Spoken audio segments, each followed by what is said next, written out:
Yes, okay, great. Yeah, I'm here. So- Hi. Hi, Chance. Thanks for joining. And Cliff Reed is the only board member absent. Yeah. We've only got 4. I know. Yeah, we actually have 5. Yeah, right now. Yeah. All right, and from the parks, I'll add Jack onto there as also present, and then Gary and it's MCMASTER. Correct. Okay. All right, excellent. So I don't know if you've had a chance to review minutes, if anybody has any changes. I have a question or a clarification, just because it Yeah. is important. Find it, when For last month's. month's Okay. minutes, because when I went back into it to try to give a report to the community council, and I wanted to make sure that I had it right, that Hans's said that the parking lot construction was being looked at with GIS and BLM restrictions. I thought you said there was something about it being in the engineering. Yeah, our design and engineering staff did some analysis this summer, drone flight over it for. Okay, you did say that at the last Yep. meeting. Okay, I'd love to add that, just that sort of finally making progress. Yeah. Yeah, where did we have that the discussion? point Was it in the number 3. reports? Right. Page I see 2, in old business. point number 3 under Hans's report. I just Got it. wanted to add a little more detail there. Okay. About, and how would you change that to make it accurate to what you said last? How does it read? I put an arrow next to it. Thank you. Yeah, just say additional reconnaissance by design and construction staff. Okay, I Okay, think that would, great. yeah, it's always a big question from the community of how that's progressing.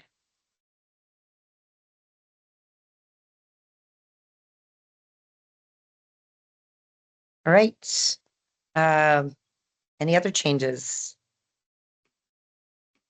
And any motion to approve the minutes as amended? I'll make a motion to approve. I'll second.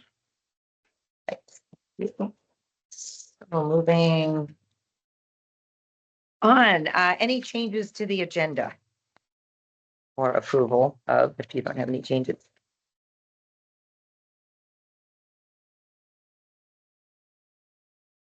Make a motion to approve. Second it. Thank you. All right, next up is public comments. So we always like to hear from people, even if you didn't have anything burning that you needed to say right away, but welcome. Do you guys have any comments? This is our first winter here in Seward. We've been coming up in the summers for 9 years, and we're staying the whole winter this year and into next summer. And I'm sure that we'll have plenty of comments later. We've worked with the Park Service now, the trail to Thomasina's on our property. And so we see them often and everything's working well as far as we're. Okay, so were you the one, if you're going down the trail, it's the left one that used to be the people. Gillespie's. Yeah. Excellent. Well, great to have you here. Yeah, that's an amazing place. Not that we go there, but we've seen it from the water. It's an amazing It place. really is. And the people that know it get to come down there. Yeah. Yeah, that's Yeah, great. Nice to see you guys.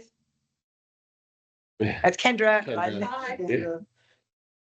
And then Abby Alexander is a prospective board member who's applied. So great. Well, we're really happy to have you here. Thank you for joining us. And if you want to consider being on the board, we would welcome that interest as well. So next up, board contact and correspondence with public. Anything to note there?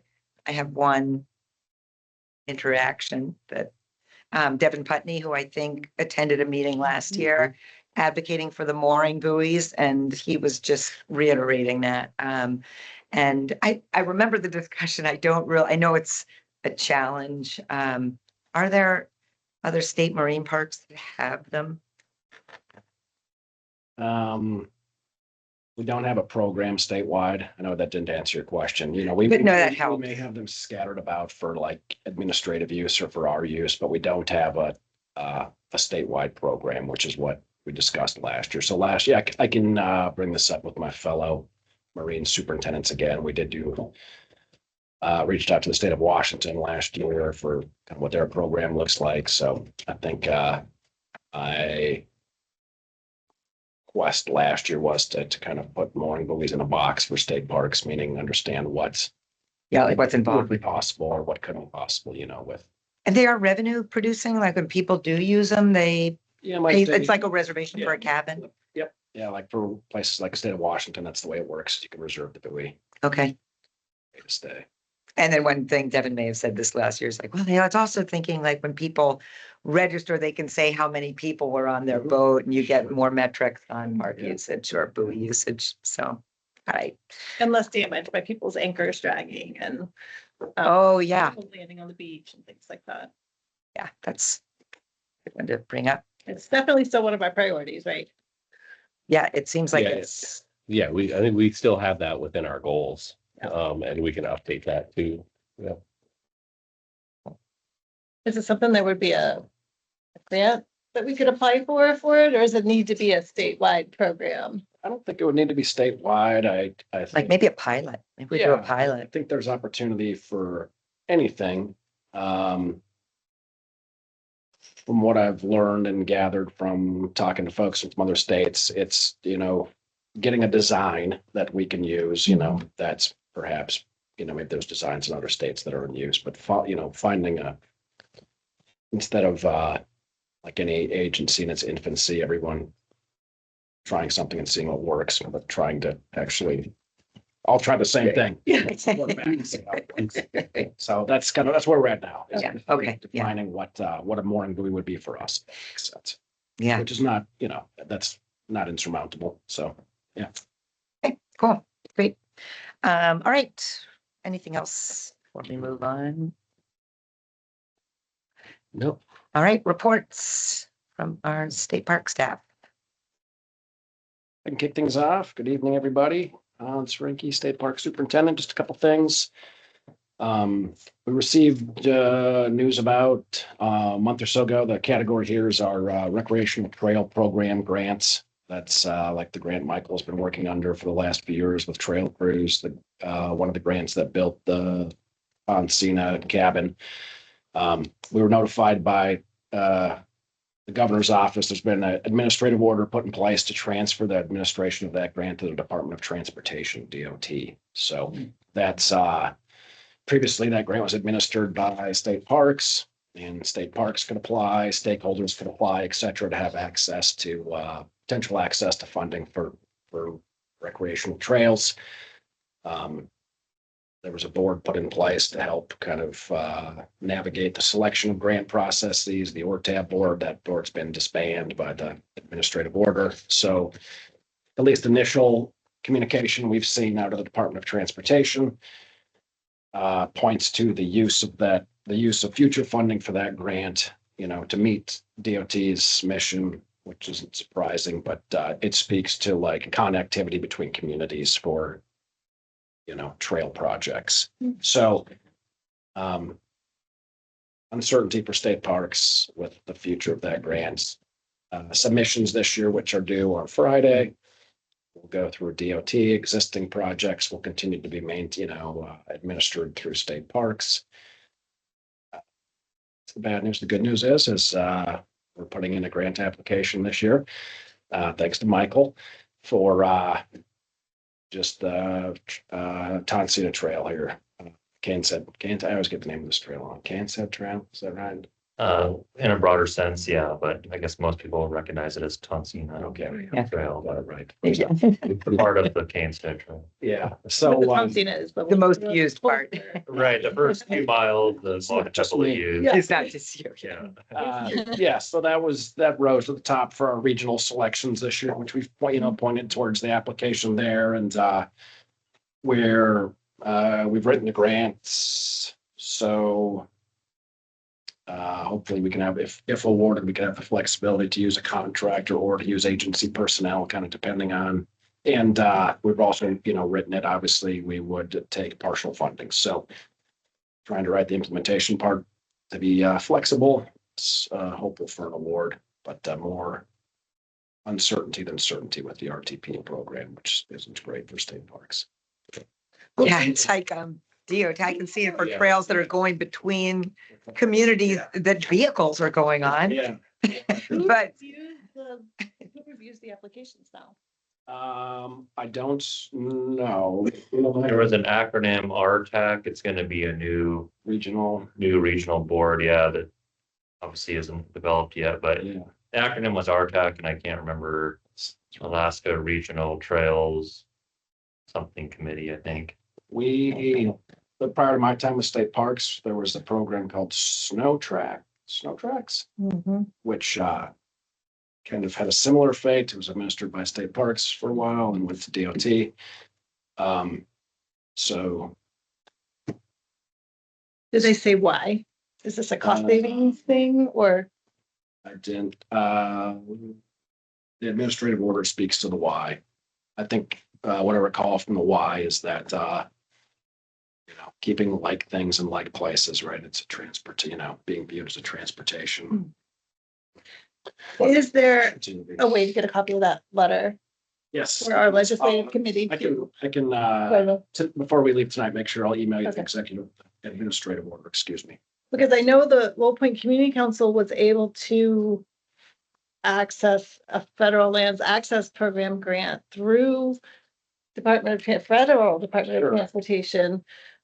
And the justification was that Tonsina Trail to Kane's Head loosely through the Alpine Trail gained access to the national park. So if you need, I know we used that and it worked. We ended up getting a $3.5 million grant to try to improve Lowell Point Road using this federal lands access. So if they're looking at access to communities and national parks, that might be something to add to that grant is Yeah. we kind of fudged that last little bit of the Alpine Trail, but we Aren't there that's like, great. aren't there some like yurts out there that we could call a community, you know? Yeah. If we can figure out a way to like make that a critical part or the origin of the Iditarod Trail, the Long Trail or something like that.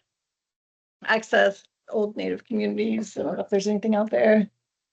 Yeah, and to your point, Mike, perhaps it's just uncertainty now, but with some early inputs from state parks or stakeholders, maybe it could be a favorable outcome, right? Without kind of the pie gets divided. So this was an administrative decision. This had nothing to do with our legislators.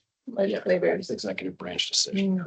And it's basically just opening up that funding to a lot more applicants, different applicants too. Yeah, I don't know if it will open it up to more I think who it's available to is based on the Federal Highways Commission, the funding stream. But I would suggest that the agency that administers it has can kind of meld it to meet their mission within the constraints of the funding, if that makes sense. And the Federal Highways Administration is who gave us the FLAP grant, that federal lands access. So there might be some reason I to don't know. add that. Good input. Thank you. Yeah, so if there's a state park between two communities, maybe they could apply for that and, Yeah. say, we're a connecting piece, but since we're on the edge. Yeah, I know we're the very And end. They haven't, Yeah. they haven't given criteria, for how they'll rank applications, but it's just in there. After the administrative order, DOT sent a letter to stakeholders, and one of the things in the letter was basically that is, we view this program as connecting communities, transportation.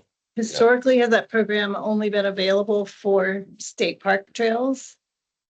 Nope. It's been open to, Yes. Okay, State parks it's not a lot of money. I want to say a few $1 million annually. State parks has split that funding 50-50, like ish, maybe state parks. And this might be recent history, Jack or Michael, if you know differently, certainly chime in. But half of that has state parks has tried to keep within state parks, either within the agency or stakeholders that are doing work on a state park, if that makes sense. And the other half has been stakeholders that, meet the requirements. So, for instance, winter trail grooming by nonprofits or Alaska trail Mountain. trail association and Soldasan, Saltation Trails. Mm, Used some of it to build a maintenance facility a few years ago. So, areas. So it's a pretty big umbrella. yeah, it is. Little touch if it changes. And then the grant application that you guys are putting in specifically for Tonsina, is that to address switchbacks? Yes, drainage. Still, Yeah. okay. Be kind of a rework of the whole trail, sort of concentrating mostly on drainage. Yeah. Just trying to address, all the little drain, the ice. But yeah, ideally, all the way to the second bridge. Mhm. So, but yeah, maybe, contracting the first portion where equipment can get up there, and then probably more Mine and David. hand work on the switchbacks Do you and stuff. need Yeah. a letter of support from us? We already got it. You already got it, okay. So, Oh, okay, I think, Yeah, that was a recent one. Right, Yeah, okay. that was the one. And we're trying to, appeal to DOT. We're thinking like 2 lanes paved. yeah. You guys wouldn't mind that, would you? Hey, Roundabout or 2. Yeah, I think go for it. Put the first stoplight in out there. yeah, it's a little point. Thanks. I'm available for, Mike. I'll make sure I get your follow-up information and then any questions. Okay. I'll keep the group updated as we learn more. Second thing is, which this group would be familiar with, over the years, we would have a deferred maintenance list. We would go over to kind of decide what priorities within the geography are important to the board here. And that is an important process, but for the last 2 years, we haven't had a capital budget to apply it into those capital projects. So the tact I'll take this year, we'll get this to the board here by next month, is we'll just make a 1-pager of capital, the top few capital things, and provide it to the board, and you can have it and do with it use it to communicate however you think is best for you. I think that would really help us. Yeah, communicate with that's- legislators. And that's hard to do when we're getting a capital budget, so we're not kind of meshing, mixing, but when it's not happening, Mhm. a tact I'm willing to take. Seems like, perhaps a way to find some traction, so. We'll put something simple together that can be easily socialized and messaged. And get it to the board here. And then last, I've touched on this last, month. And that's for legislative advocacy. Yep.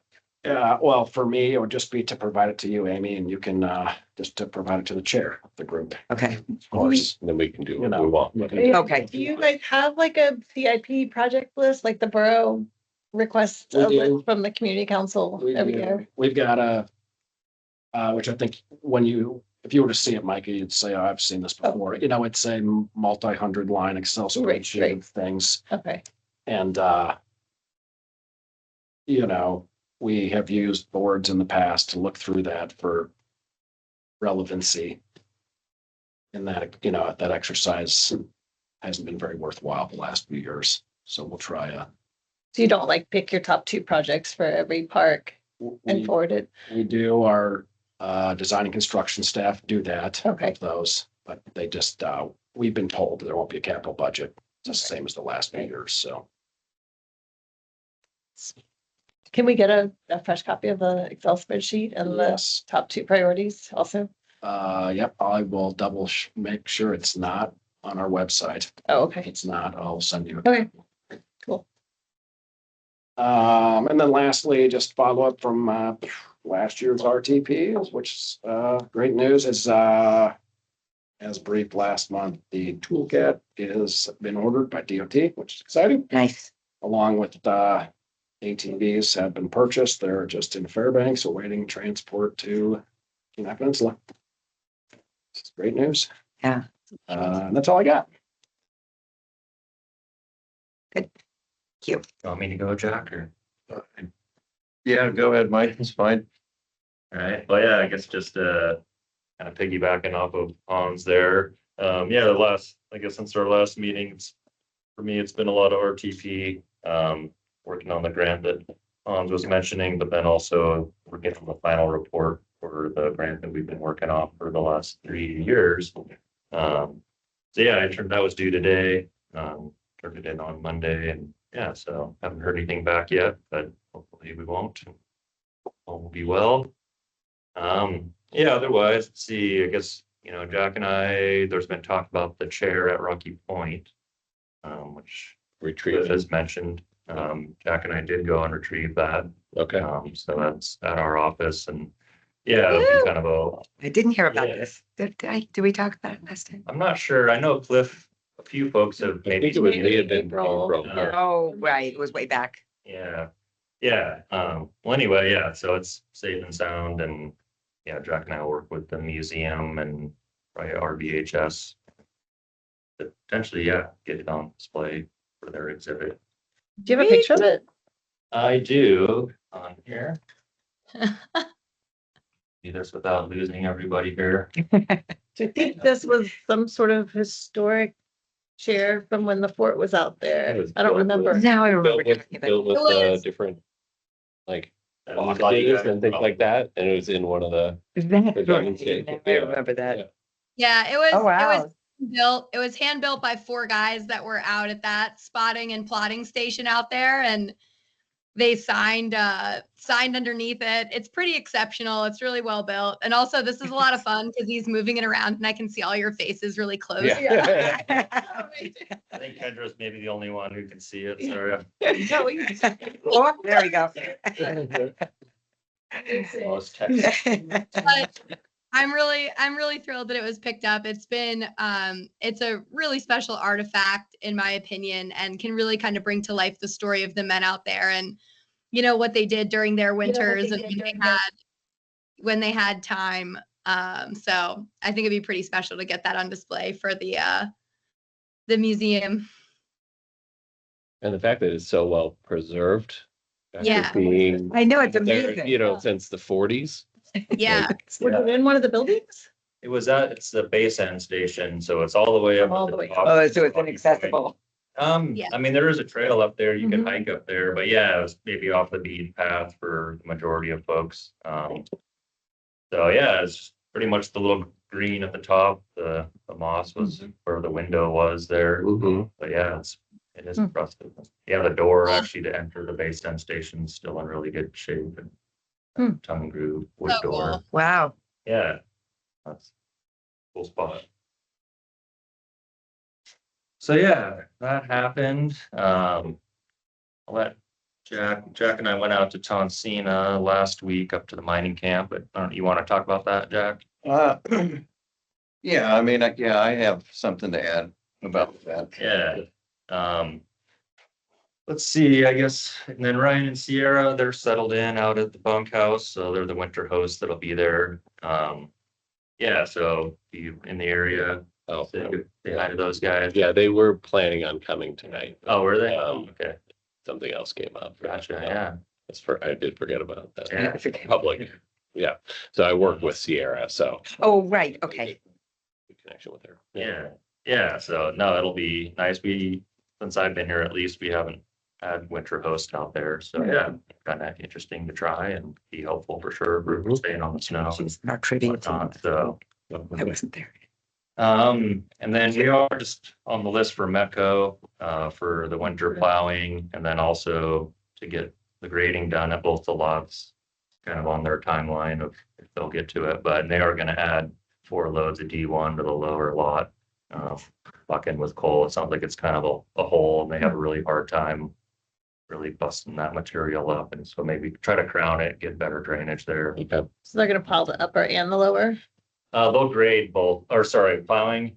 Yeah, so the borough will continue to do the upper, and then we'll pay State Park to get is the paying for lower. lower. Okay. Great. Nice. And then otherwise, I guess we're in the process of buying more HESCO barrier, which is what we used out of the porcupine cabin for that flood mitigation. So don't really have money to install it with equipment like we did last fall, but yeah, at least secure the barrier. We'll add to that here. Your metal just extend that barrier. Extend the barrier because the existing barrier kept the water, I guess, diverted around the cabin, but at the ends of the barriers, it was starting to eddy out and then on the one side, it found its way under the front of the cabin. There was wasn't significant flow, there was no damage or anything, but basically, to just extend that barrier and Yeah. keep pushing the water and hopefully protect the access a little bit because it's been totally blown out. There's the two channels originally met in front of the cabin, so there's some Hard to get to it if it's. Moat? Yeah, but- Moat? Yeah, they're wanting an Yeah, island. yeah, exactly. And they're, one of the flood events that we had earlier this season, we did talk to the renters out there, and yeah, they weren't really comfortable being there, which is totally understandable. So yeah, working on getting our message out there. Is there a way to divert the water further up, like further back behind the cabin versus right as it's hitting the cabin? Potentially, but it's a very dynamic spot. There's just so much material that moves there. Oh, yeah. Yeah, we've talked about that, and I think if, with the additional barrier, we could explore some of those options, Yeah. but you got the mountain on one side, so it's coming against the mountain and then kind of either runs along or kind of ricochets. But yeah, it's a very dynamic situation. and Without getting Metco out there with dozers. Right. Yeah. Yeah. Every right. year too. And that was Mitigation. discussed, but yeah, it's just getting machinery out there, equipment obviously it's difficult and expensive.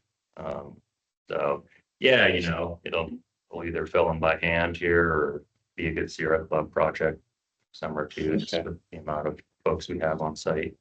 So, but yeah, that's all I have. Good. And just a diversion, just because David Leach, correct? Yeah, another Laurel Point resident who lives near Nick Yep.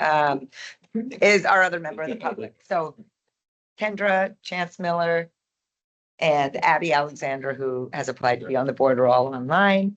Do you know the McMasters? And I thought you might. okay, Wendy Taylor. yeah, Wendy said. Oh, and Wendy's on as well. Sorry, Wendy. All right, thanks. Jack. Yeah, thanks. So I don't know how much was discussed at the last meeting about our organizational change.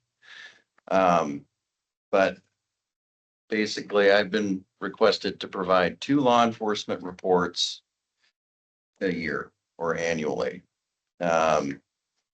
So I'll just go ahead and read what I wrote up for this season. While I explain my job as a ranger. Since the beginning of our cab, I've omitted the law enforcement aspect of my career as we have had sole focus on our park operations. Thank you for this opportunity to describe the other part of my job, law enforcement, in conjunction with what I've been tasked with for the last 20 years, which included budgeting, project planning, grant writing, hiring, firing, supervising rangers, field staff, et cetera, and working 2 years on the 7-person state park management team while based in Kodiak, which is now run by a superintendent. I understand there is a concern of not enough law enforcement in Seward or the surrounding park system. Mostly this is due to the public and some staff's perception of what rangers do as peace officers, specifically in Seward. It's been this way for years, no matter where I've worked as a ranger, being a very political division and working for the government. All rangers have been threatened with layoffs every time there's a financial shortfall, similar to school teachers or anyone who works for the government. Next year may be more dire, who knows? So it's nothing new to the rangers, and I'm not worried about being laid off, but I appreciate your concern. Rangers are peace officers for the state of Alaska, which includes adult probations, corrections, state troopers, court service officers, and a few others. Different unions, different core missions, same authority. Our agency field staff has been split between field staff and law enforcement and a few others. I still intend on helping Mike whenever I can. Moving forward, I've always been required to communicate and check in via radio with the Alaska State Troopers on a daily basis. All federal and state officers communicate on this channel with the exception of MPS and NOAA. This is one reason rangers are always fully aware of what's going on in their community or when an officer needs help. The following brief law enforcement update will pertain to your local state park surrounding community and my involvement as a law enforcement officer this season, with a few notable inclusions of years past for sake of explaining my involvement in the law enforcement community. I have been requested to provide 2 seasonal law enforcement reports to the CAB annually. Some of the training for a park ranger includes mandatory 17-week paramilitary training in Sitka, mandatory 4 months of field training, which is pass-fail, active shooter, sim round training with the FBI in Anchorage, did that twice, annual 40-hour in-service training at the Anchorage Police Department training facility, including AR-15, 9mm shotgun training, defensive tactics, taser, physical fitness, statewide criminal proceedings, updates from our lawyers, scenario-based training with munition guns, and usually guest instructors from AST or DOC. Live fire, close quarter combat training with Alaska State Troopers, emergency trauma technician, 40-hour field training officer program at the Anchorage Police Department, instructed by Florida Highway Patrol. Current field training officer, 40 hours method of instruction course, state of Alaska for troopers, DNR, and others, state boating instructor, certified for the National Administration of Safe Boating Law Administrators, archaeological investigation, John Reed interview and interrogation level 1 and 2, street survival, hosted by Chicago Police, former project planning course put on by the Exxon Valdez Trustee Council, 2-year state park leadership school in Wheeling, West Virginia, incident command level 800. Many rangers have much more training, but these are a few basic certifications many of us have. Wait, those aren't things you've done in the last year, are they? This is training for all rangers, or some have other I think that's different types of lot. a training. lot, No. and most have more. Some have more, some have less, but law enforcement season 2025, this is your update. 2 vessels sank and were recovered in Thumb Cove. No one drowned, followed up with the U.S. Coast Guard. Multiple complaints from the Lowell Point community and commercial guides in general, parking and drone fishermen on Lowell Point Beach, blocking the de facto borough easement boat launch. Explained in writing or in person countless times that rangers do not write borough parking citations listed under borough codes, which would be code enforcement, and that state park field staff is working on improving the parking situation, and it will take time. Rangers, however, can issue a mandatory Class B misdemeanor if someone is blocking the road. Complaint regarding vessel moored in front of Lowell Point for longer than 10 days, followed up with the sale division. Vessel moved within 5 days, gained permitting compliance with local commercial operators who were not in compliance, including one outfit while on boat patrol out at Sandspit Point. Countless fishing license checks at Mount Alice Campground, the Culverts, Tonsina Beach, and Lowell Point. Drone fishermen, many out-of-staters, people from Anchorage. Multiple commercial use permit checks at Lowell Point almost weekly during the busiest times. Verified with AST and abandoned vehicles not stolen on general state land, and followed up with DMLW. Assisted AST with a domestic disturbance outside of city limits. Responded code to assist Seward police officer who had requested emergency assistance while dealing with an armed local sovereign citizen who was preparing to fight, or worse. Implemented a GPS tracker. Assisted AST, AWT, and MPS in closing exit Glacier National Park all day in an attempt to locate a brown bear that attacked 2 individuals. Due to no AST or MPS officers available, conducted a search and rescue at exit Glacier. The victim was found safe. Community outreach with kids at Seward Middle School, Donuts for Dads, law enforcement, or both, located a probable poached moose on general state land, too old to tell. Advised and physically showed AST a local hideout, general state land where no problem was heading. Worked weekends all summer except for Sundays, conducted multiple moose hunting patrols on general state land, conducting multiple foot patrols on the Tonsina Trail, hundreds of contacts throughout the summer inside and outside the park system. Being available in general, this is also known as community policing, being available and exercising sound judgment of the totality of circumstances, which is one of the 3 elements a lawyer will weigh in on during any incident involving force and when the officer is sued or charged criminally. This was also included in our annual training this season and almost every year, determined through conversation with Tonsina cabin renter while on foot patrol and dropping off CO2 detector that the Tonsina drainage mine is in fact active. The water has been too high recently to hike up to the camp for documentation. Corresponded with the mining claimant and requested him to tell his partners to clean up his junk. On 10/13/25, while on patrol at the Lowell Point State Rec area, contacted current Tonsina Point miner in question, actively mining upper Tonsina claim, and informed him of the junk issues and this cab's concerns. He is actively cleaning up the mess left behind. Current claimant creek has shifted and is slightly more difficult to access. Unknown how DMLW will address this permitting issue. Minor has paid his parking fees for 10 days and his vehicle is located at the lower lot. Startled a sow and 2 cubs last week at Tonsino Trailhead while on foot patrol. Notified all hikers possible, including 2 foreign nationals that clearly did not understand the potential danger of getting close to a sow while taking pictures. The sow was agitated and clearly wasn't registering. Informed them to keep moving and posted bear signs. This discovered an illegal bear bait station on general state land. Ongoing investigation, which will most likely result in a citation rather than a mandatory court appearance. Multiple patrols at Cooper Landing Boat Launch, Trail River, Primrose, Ptarmigan Creek campgrounds. Assisted AST with locating a suspicious male with a gun peering at windows at a local subdivision. The suspect refused to come out of the woods located and hiding underneath the brush. The suspect hid the firearm in the woods, which was ultimately recovered. The issue was resolved and concerned neighbors who reported it were informed. Assisted AST with a local drug investigation, handed out countless stickers to small kids and talked about the importance of wearing a life jacket. Boat Patrol Kenai Lake, 1 PFD citation issued, warning given for fishing in closed waters. Day on the water was terminated. Located commercial mining claim active with clients, determined everything was legitimate. For purposes of explaining what we do as rangers or what I've been directly involved in as a ranger, I've included a few notable incidents to further explain law enforcement as a ranger. First on scene, an active shooter shooting up a nursing home. First on scene to set a perimeter around a cabin of a murder suspect who shot and killed a male, then proceeded to run him over a bunch of times.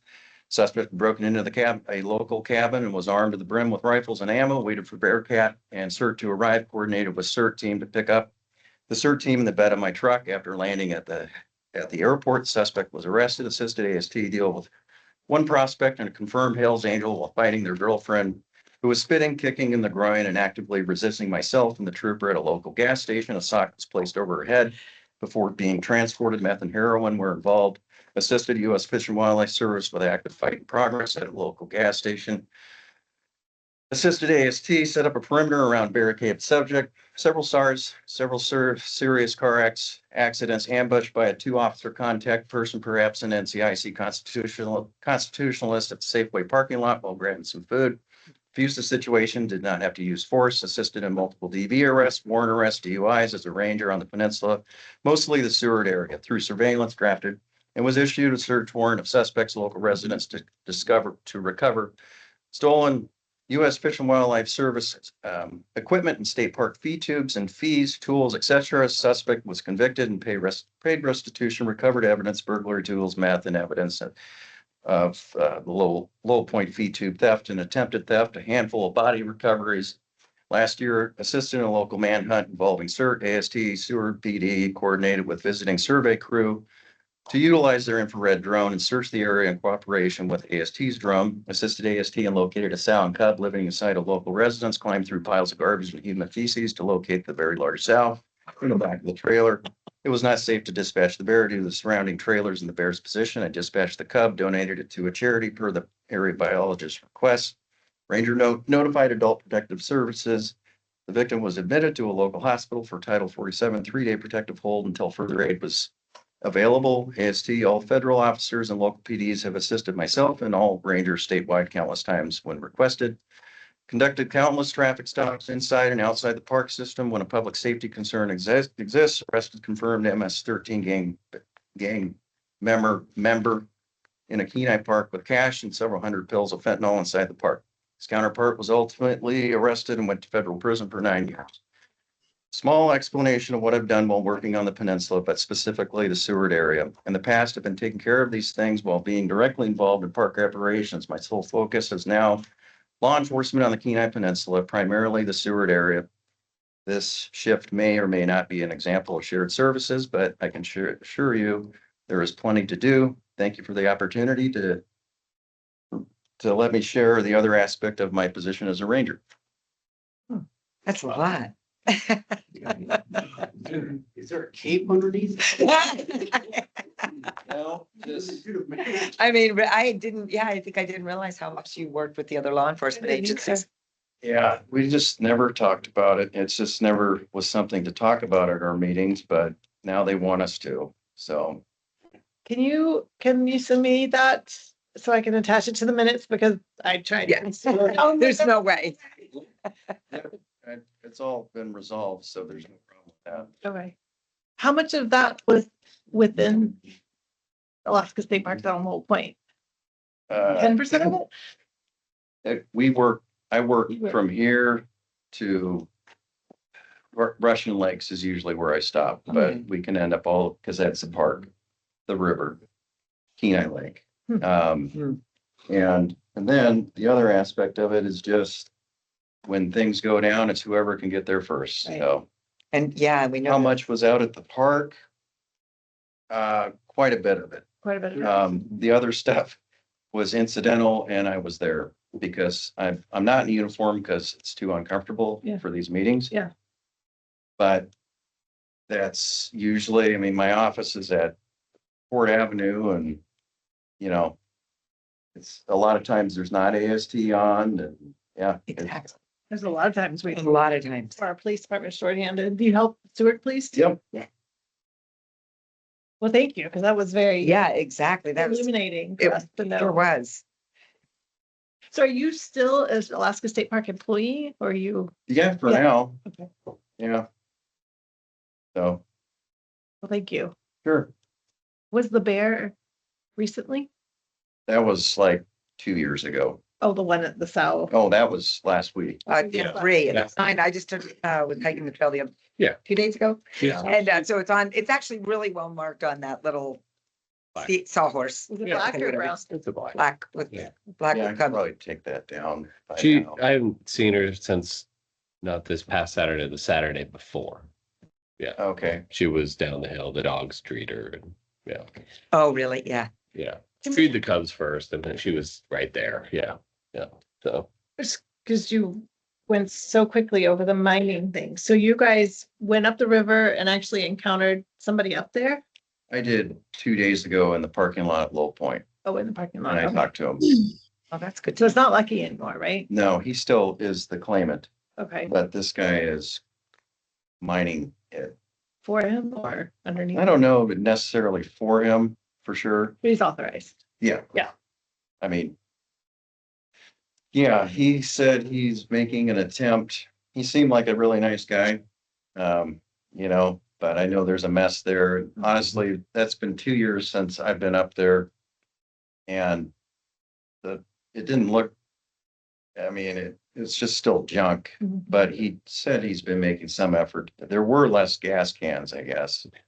But there's no real, I mean, there's junk up there and I talked to him about it and I told him the concerns and, you know, talked about his structure and ultimately it'll be up to, you know, Cliff or whoever the sale division, the new sale division, state abatement of impaired lands and people within DNR to determine, I don't know, how they want to address the person. I have his name and whatnot. Either, you know, he's elderly and, you know, I don't know how much he's contributing to the garbage other than the new structure and whatever's inside the structure. The cans in the makeshift outhouse looked the same to me from 2 years ago. It didn't look like he had been adding more garbage to into the hole. But, you know, it's also the same junk that's been up there since we tried to clean it up. Whatever, 8, 9 years ago, we got half of it out of there and the rest of it is still kind of there, just the old foundation and whatever. So it's not on state park land, so we can't like organize a cleanup to go up there and. You can, I mean, it's on his claim. You're allowed to cross a claim. And I'd certainly tell him, you know, we can coordinate it. The last time we did that, there were some folks that didn't really think we should be doing that. So it kind of came to a standstill and winter happened and you know, it certainly, he would welcome the help. I mean, he also expressed his concern about the garbage and he's fully aware of it. He's actually, when I talked to him, he was on his way to the upper claim to try to start hauling, you know, pitching the garbage. I've never been to that upper claim. And claims his intention was to start cleaning that up. Is this a Seward person? Yeah, yeah. So, and then, yeah, there are two older gentlemen that, I don't, like I said, nice enough guy, but I did express the concerns and, he said, I'm working on it. But again, whatever, it ultimately will be up to the sale people, and they might tell them to cease and desist or something. I don't know exactly. I haven't had that conversation, so. And it's hard to haul all of that. I was stuff. just trying to think about that, the like- logistics of that. Yeah, because it's a long hike and, Is he using four-wheelers to get there? He is a four-wheeler, Yeah. yeah. I mean, one issue is crossing the anadromous stream with a wheeled vehicle. Mhm. I know you can get authorization from Fish and Game, especially if you're, physically impaired. But also the creek has changed, and it was a much more difficult to get to even in the late fall. I think Mike and I went up there 8 or 9 days ago. And it was a little deeper than I thought. But they are cutting in a trail, which is legal on DNR land, 3 feet wide. It's basically 3 feet wide for the four-wheeler to get out of the creek and continue on up to the mining camp. But so it will, the sale people, the same people that handle anchored boats in Res Bay deal with these types of issues as well. Hmm. I don't even think it's Cliff Larson necessarily. It actually never really used to be as much as somebody out of Fairbanks. So, but if there are any other questions, that's all I got. I have one more question. You mentioned that you can't ticket people who are parked in a no parking area, but you could ticket somebody who is blocking the road with Class B misdemeanor. You can ticket people parked outside of a designated parking area within a park, within a state park. Borough Road is outside of the park. And then the parking signs are borough no parking. Citations, we don't have a spot to fill in a borough code, like, somebody building a 3-story building in a area zoned for whatever, R2, 2 stories. Mhm. We couldn't write a ticket for that. Hmm. So that's the issue there. And, I just try to reiterate, we're working on some parking solutions, but But if the fire department tends to go down that road and there's a vehicle blocking access, yeah, can they call you to? yeah, that's ticket something. that You can ticket. It's something that I can, yes, and it's actually a misdemeanor. I would never arrest anybody over that. Right. Yeah. But it's a B misdemeanor. That's good. Do you guys know that? We do now. Okay. We do now, yeah. We're colder. Yeah, I mean, we could dispatch that, Yeah. if needed, yeah. I mean, it has happened over by the Bear Creek Fire Department. I know it's happened down at the boat Yeah. launch. Mostly that corner. Yeah. Yeah. I actually had photos, and 3-4 phones ago, I don't know where they went. But I guess a couple phones crashed, but Oof. I was down there with Jim McCracken. Oh, yeah. When an ambulance was coming in, a guy he had almost drowned, and that one, and he had to be picked up, and all these cars and trailers were Yeah. blocking the boat. Continue your Block. concern. Yeah. Yeah, no, we didn't know that there was, like, if they're actually blocking the road, which is the issue with the fire department and access and ambulances, Yeah, and that we can have some enforcement of that. it's written for emergency vehicle access Okay. specifically, Yeah. that misdemeanor. Awesome, thank you. Yeah, that's helpful. Good. Yeah, that was very informative. We're glad you're still here with us. Yeah. Yeah. And Mike. All right, great. Anything further there? We can move on to committee reports, 6:23. I don't know if you have anything on local issues. I think that was like the best mining update. We'll just put Jack covered on that It one. won't be as lengthy next time. but Since we've Yeah. never talked. Well, about it. Right, yeah, no, it was really thanks for the- fascinating. If you don't want to have to read the whole thing, maybe you could send it to Amy and she could send it to us and then we could just ask any questions we have. It won't be as long. It'll Okay. be all just basic law enforcement. There's so much that goes on that I don't know anything about, obviously. Sounds like a good thing. Hey, Jack, do you know if they access that with Snow Machine at all, like Ed used to?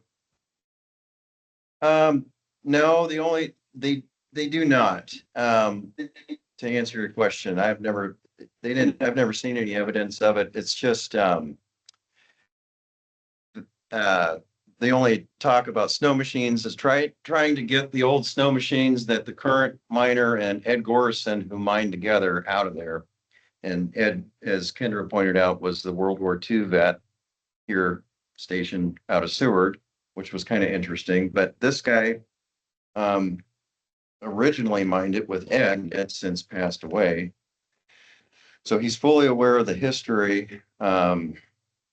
And he's aware of those snow machines, and he had talked about, trying to drag them out of there. But no, nobody's accessing it with a snow machine. Yeah, not recently, not within the last few years. I know, and thank you for everything, by the way. That was a pretty lengthy report, and I just want you to know that I appreciate everything you guys do. It's always nice to be able to call you. And but as far as that debris, and especially the larger things, I took Ed out there when I was a kid, and if that stuff somehow made it down to the beach over the course of the winter, when it's probably easier to get some of that stuff out when the brush is down, I would be happy to go out there in the spring and yard it off the beach with the boat, as far as getting it out of there. I don't know how else you'd do it. But if it made it down that far, I'd be happy to try to, do something about it if it was helpful. So you're saying when you were a kid, you brought the snow machines up there? No, he used to bring Ed. Oh, He used to bring Ed out there. oh, he's talking about the garbage in general. Yeah, Oh. yeah, that if that was available, yeah. Oh, okay. If it was down there, he could All right. bring it down. Well, thanks, Chance. That's much appreciated, and we may or may not try to coordinate one last cleanup round, and I'll certainly keep you in mind.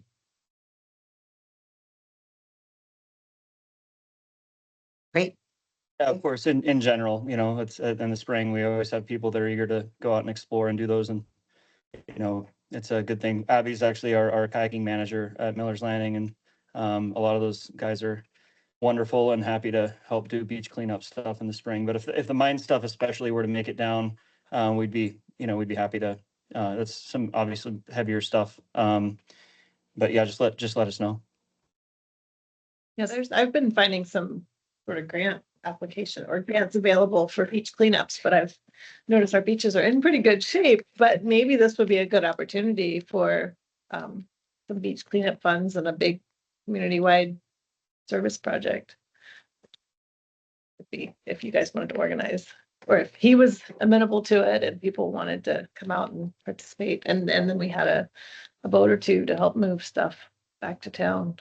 A lot of it is just what's left of the foundation, which will require, some demo, old rotten wood. And then, of course, the snow machines and old dredge, some garbage. But, I mean, that's kind of the majority of it. I mean, which I guess my point is it would be a big project, aside from taking down the shanty that this guy built, which is just spruce browse and tarps.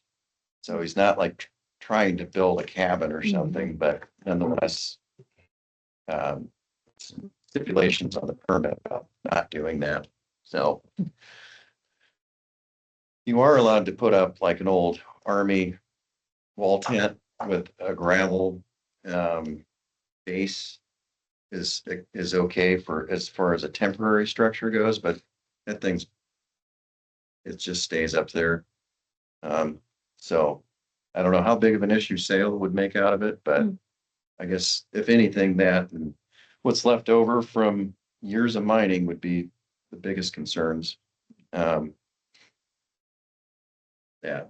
some fuel that he is using, but I don't know if he kept it, if he's keeping that. I can't remember if I saw. Feel like we did see a couple gas cans, a couple were empty, but that's always seems to be a concern. Right. Thanks. Anything else, Chance? No, I just want to toss that out there. I know that's been on the agenda for a long time, and it's, if somebody's actively working it, I think that, if they're interested in bringing stuff down and not all the way out, then maybe they can cash it and, in a place that we can get to with the boat over by the cabin or something. I don't know. That's probably not an attractive option for state parks either, is having a bunch of junk sitting near the cabin, but yeah, just tossing out the option. Yeah. Thanks. Great. All right. Committee reports. Anything to? Local issues, I say, it's been pretty quiet out on Lowell Point, which is good. We did, this last time we had 6 volunteers at the fire department, which is a uptick. And Gary's joined on. He's been attending. So that's been really good for us. We did get downgraded on our, and most departments did, with just kind of the way that we're looked at as fire departments, from a 8 to a 10.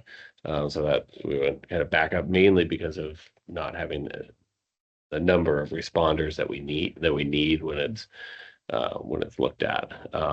So it's nice to hopefully be able to have more consistent efforts with 6 of us to be able to respond either in Lowell Point or through mutual aid. And then we have a couple different applications out there for funding, and some different efforts for potentially a newer truck. Just we're at the age of 40 and 50 years old for our trucks, and so they're still running, they're doing good, but maybe some upgrades with trucks, as well as building extensions, potentially some emergency shelter areas. Off of one side, we may, if we were able to get some of that funding, put in some emergency bathrooms, things like that, because right now we have currently 2 toilets. So if there is a tsunami, or the land side where the road is closed, we just have 2 toilets in the community hall and the fire station. And we've had over 100 people at the fire station area when there has been a tsunami evacuation event, as well as the upper park, quite a few at the upper parking lot as well. So if that does happen, we want to be able to have some resources that may include, bathrooms, maybe a couple shower stalls, because we also know with the road, and landslides, it's more, when than if it'll ever happen again. It's, it probably will. It probably, yeah, it probably will happen again at some point. So just to have some preparedness for the community, as well as all the visitors that we do have in the area. But hopefully we'll get some funding. Yeah. And the mining, I think we can skip after we discussed it. We'll just reference Jack's discussion. Legislative committee, and we have and Friends of State Parks on this, but we can talk about.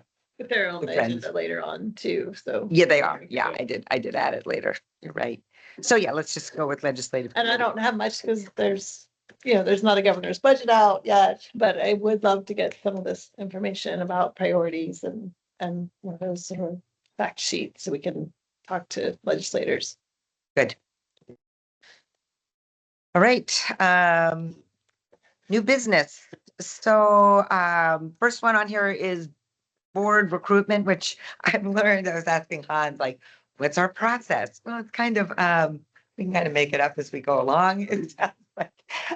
We are delighted to have 2 applicants for the board because we are 4 spots open and so we can review the applications, and I think what we'll do is do an online board member feedback vote. But the good thing is that both Kendra and Abby are here online, so maybe I'll just have each of you. I did distribute your applications to the board members, but if you could just maybe each of you just say a couple words, and then if anybody has questions, then we'll just start with Abby, since I got your application first. If you could just kind of sum things up, see if you have questions. If you have any questions for us, please ask them. And Okay. Thanks. No questions right now. My name's Abby. I've lived in Seward for since COVID. I moved to Seward. I work for Miller's Landing. I manage all the sea kayaking stuff for them. I have a degree in natural resource management, as well as natural resource tourism. And I've also worked for different state parks, mostly doing like trail and forestry work. So I have a background just taking care of the land and want to get more involved in my community, and was suggested to apply to the board. And after hearing you guys talk today, I don't know, I feel like this would be a cool fit and would love to be a part of this. Great, we appreciate that. And I actually looked up on the website, partly because I was contacting the Seward Valley to have them not only put our meetings on the calendar, but also let people know about our board recruitment thing. And there is good information on like the intent of citizens advisory boards. It's if anybody here from the public or either of you haven't already looked at that, like I think it's a little amorphous to some people what actually the CAB is and does. And so we'll try to get more of that out there. But thanks. Anybody have questions for Abby? Some of you know her already, I think, as a guide. And many of us also know Kendra. So Kendra, I'll have you just give us a quick summary. Hi, everyone. Nice to see you all. I think serving on the CAB would be important just because of my investment in the community. I've totally, fallen in love with Lowell Point, especially, and Seward since last fall. And then, of course, I've met all of you guys over the summer, and starting our first friends group for Canes Head, and what we can do with that, I think is really important in furthering not only the goals of the CAB, but for state parks, right? So. Great. Yeah, it is really good. And those, I think even when I came on, I can't really just been to Tonsina, but there are just so many people in our community that have deep ties, not only to Tonsina, Canes Head, but to the marine cabins and marine park places you have to go on a boat to. Trail. The marine Trail. It's good to think. There's actually on the map.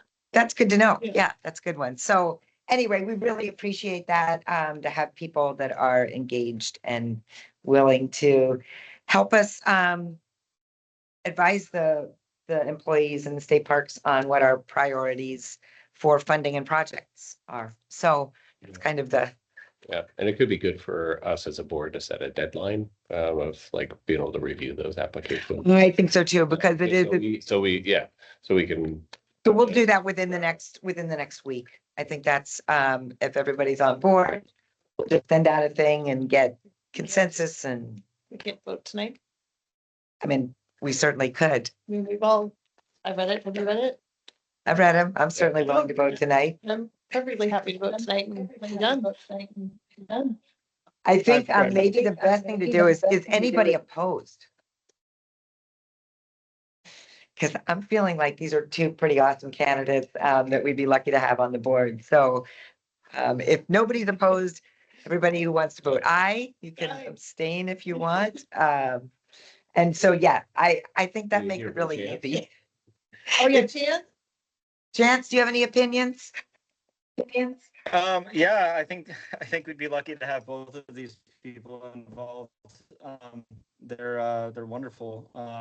Kendra is like the expert at Kane's Head, and Abby is she doesn't know anything at all, but she wants to, and so that's no, she's phenomenal. Yeah, I think it would be, it's definitely a yes for me. Great, great. Well, that's super. And that's why I'm like, okay, I could not see any reason that you both wouldn't be welcome. So, but also don't really know the process. So Hans, maybe you could tell us what the next step is after Yeah. this. Question, Amy, I'll take this information and forward it to our director who appoints board members. And if the director follows the recommendation of the board, so I would anticipate appointment by the director for the candidates in the coming weeks. Does that sound? Great. So we'll hope to have you fully on board for November. So thank you so much again. We have both their contact information. Yeah, on their applications. Yeah. Yes, So thank you for applying. yes, we really do appreciate it. Tell all your friends. So we still have 2 seats open. We still have 2 seats open. Yep. So, but yeah, that's, so one of in this discussion too, it's like, what are some of the other ways that we can recruit? And so I even thought of, like, we could do a little write-up for the Seward Volley, which I think we've done before. Reach out to Seward Folly. Aaron did after the last meeting. Okay. too, So I don't know that cadence really, but Yeah. we can follow them again. So Okay.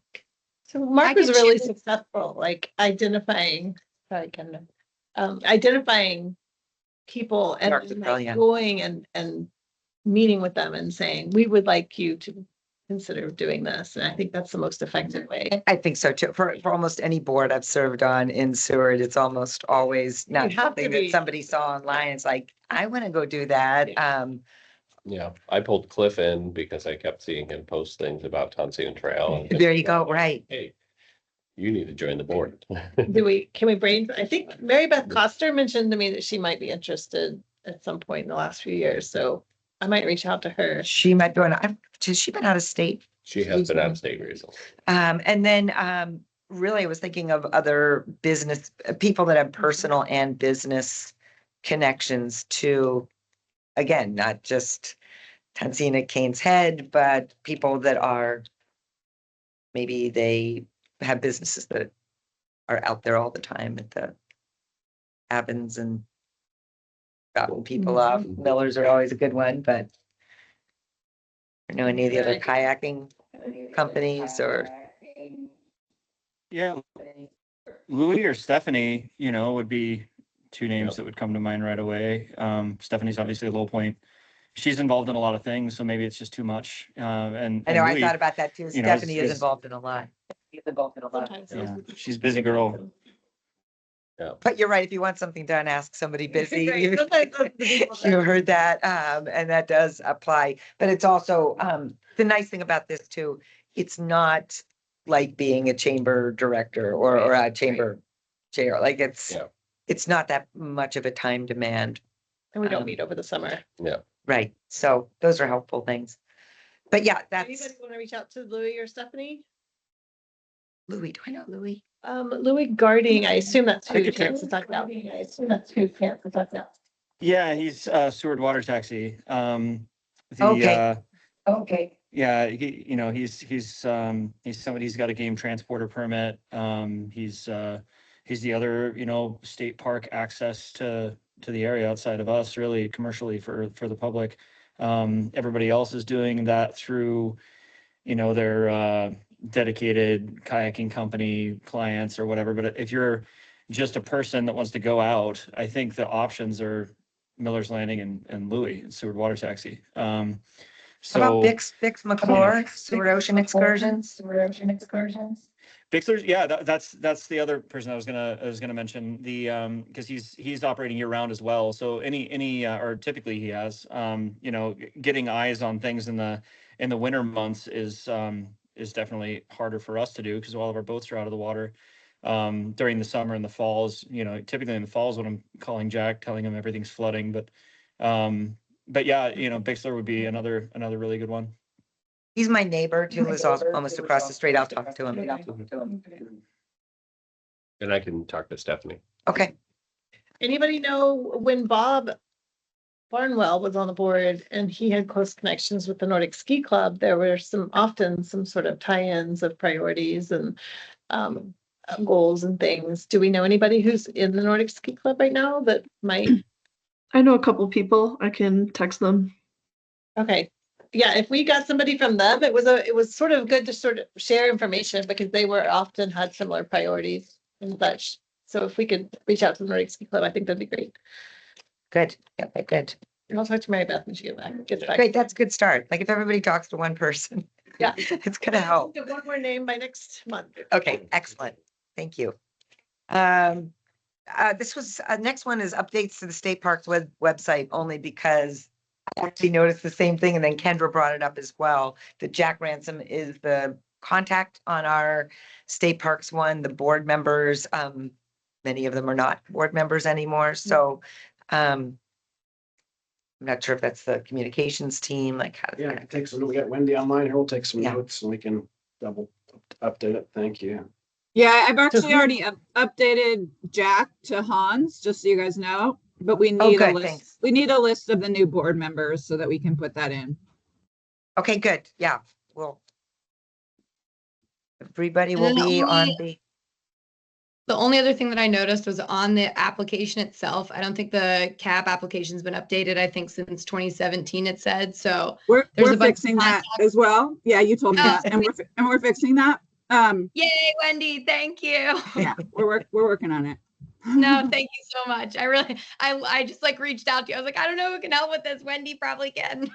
Well, it needs to be updated anyway because it currently has phone numbers and faxes on it. And so I sent out a message to all the superintendents to see how, because I think email would probably be the best way to do that Yeah. as opposed to fax. Like, do people fax? I don't know.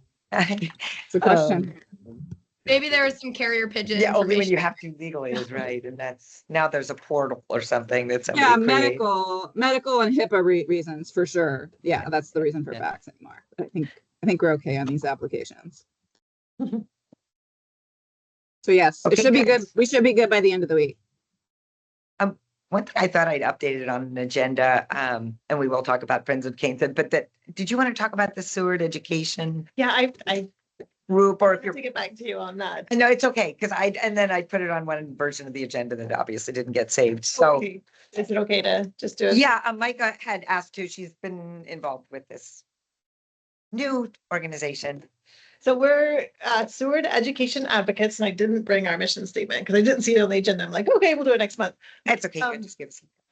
Just a brief blurb. We're trying to, with all the education budget cuts for so many years, and our high schools and our middle, all of our schools are really struggling.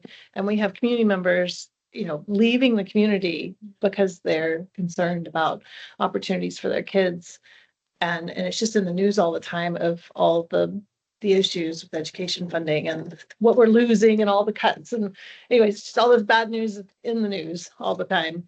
A group of us in Seward decided to get together and try to find ways to work within the existing structure of the school district, but and try to bring more opportunities, but to also work within our community and see what we can do as a community to support our schools and bring some local place-based hands-on experiential learning to our classrooms in the community, because we have a lot of really exciting institutions. We've got the Park Service and the Sea Life Center and the university and Alutiiq Pride.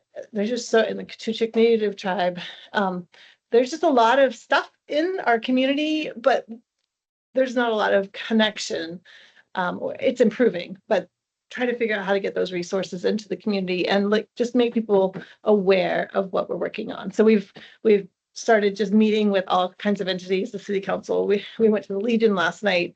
We're doing a couple more groups tomorrow. So we're just letting people know in the community. I know there's probably not a lot that State Park advisory board can do, except that we're trying to get the word out, let people know what we're working on, and see, like last night at the Legion, 2 people were like, well, I'm an adjunct professor for criminology or something. I can't remember exactly what this really interesting crime investigations was it. She was like, I'd love to come up and teach a class at the high school. So we're trying to find ways to bring community resources into our classrooms and support, identify needs that maybe we can fundraise within the community, and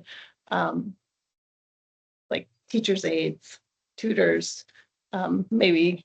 So we could, there's ways to fund those Yes, without we're the also- funding getting pulled back from. Right, so we're working within the school district to formalize some pathways to bring like volunteers or coaches, or like somebody has one of the guys last night was like, I am a scuba dive instructor. How could I come in and teach kids how to scuba dive? So it's just building these connections, and then also building some really formal pathways with the school district so that it's easy. Because a lot of people go, gosh, I would love to do this with the kids. And they're like, oh no, here's a barrier. Here's, we're trying to remove some of the barriers to bringing resources into our schools, and fundraise for maybe some needs that the schools have, and identify resources within our community. So Good. Well, we certainly have a lot of marine science and history connections, and yeah, so maybe Land it's science. archaeology or a presentation. Like one of the things we've been brainstorming is a science class, and we're having to write up a curriculum, write sort of a local science class where they go for a couple of weeks and work at the Sea Life Center. They see some of the research the Park Service is doing, and each entity has like a week or two where they, and Legion was like, we could teach part of a civics class. What could we do, and let it be kind of an local investigations class or something like that, and come up with a curriculum by bringing in place-based things, and perhaps archaeological information and history of the fort would be a really cool 1 week or 10-day or 2-week opportunity to like just get kids out into our community, experiencing some of the things, with hands-on learning, because the sterile classroom has its place for some things, but it's not inspirational, and the kids aren't, it's just not inspirational. But we've got an amazing community, and we can do better with what our kids are accessing at the schools. So so we'll be back with maybe more formal requests or a resolution of support or a letter of support, as we identify our specific needs or goals, and then and get going sort of a fundraising phase of what we're doing. So are you under like Prevention Coalition? Right or do you- now, we're under Prevention Coalition. We don't have our own nonprofit. They've been willing to be our a host of that, so that we can apply for grants and things like that. And we're still trying to decide if we want to be our own entity or if we want to just be a part of the Prevention Coalition. They're trying to decide if they want us, but our missions are very, very similar. So Awesome. Yeah. Good. Thanks, Micah. Next up, Friends of Cane's Head. We may already have a representative on the cab now. Or coming soon. If Kendra is. Yeah. Oh, yeah. Who are you, both of you on? We are. Yep. Hey, great. All Yep, right. Yeah, we've got three board members here currently that I can see. So So we covered. a quick update with the fundraising. So we have $1,400 in our account right now. There's still some sweatshirts for sale. So if folks have not gotten their amazing Alaska Defense Command sweatshirt with our mountains behind it, let me know. There's some still available at the library. In terms of education, Micah, so I'm working with Julie Lindquist. She reached out to me with Seward Connections. It's a big homeschool group. So I'll be teaching a class for them in November at the community room. So they're bringing high school and middle schoolers. We might be doing 2 classes just for the age range to be appropriate. It'll basically be a mini session of what I've taught, but I'm crafting up a worksheet for them. And then one of the goals that I had for the Friends group was to be able to bring school groups out and teach them how to do tide pool surveys, teach them how to collect data and why that's important.